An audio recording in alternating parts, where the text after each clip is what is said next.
चिराग जी, आज एक बहुत ही महत्वपूर्ण फैसला सुप्रीम कोर्ट का आया है आर्टिकल 370 को लेकर, क्या कुछ कहना चाहेंगे? देखिए, इस फैसले का की ही अपेक्षा हम लोग कर रहे थे। हम लोग को उम्मीद नहीं, विश्वास था कि इसी तरीके का ही फैसला सुप्रीम कोर्ट से आएगा। इस वैलिडेशन का इंतजार संभवतः विपक्ष के वो नेता कर रहे होंगे जिन्हें सरकार के फैसलों पर, जिन्होंने बार बार सवाल खड़े किए, जिनको विश्वास कभी नहीं रहा, वो लोग ज़रूर वैलिडेशन का इंतज़ार कर रहे थे। मुझे लगता है कि अब सुप्रीम कोर्ट से ये फैसला आने के बाद संभवतः वंस एंड फॉर ऑल ये मामला समाप्त हो गया होगा।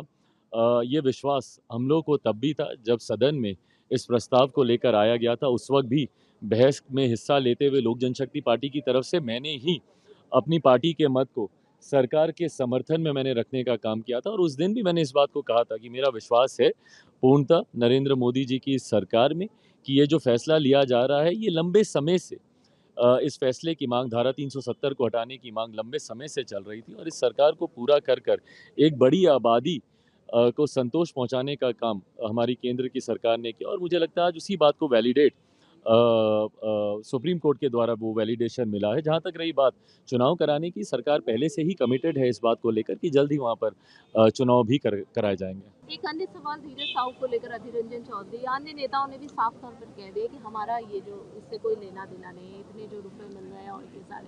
बीजेपी ने आज प्रोटेस्ट भी किया था, लगातार इस बात को उठा रही है, लेकिन कांग्रेस भी इससे दरकिनार कर रहा है। जो विक्टिम कार्ड बार बार विपक्ष के नेताओं के द्वारा खेला जाता रहा है कि भैया कि विपक्ष के नेताओं को ही क्यों टारगेट किया जाता है, सिर्फ हम ही लोग के यहाँ क्यों छापे होते हैं, ईडीआई सीबीआई सिर्फ विपक्ष के नेताओं को ही टारगेट करती है। मुझे लगता है ये प्रमाण है कि आपको टारगेट नहीं किया जा रहा, आपके यहाँ भ्रष्टाचार हुआ है।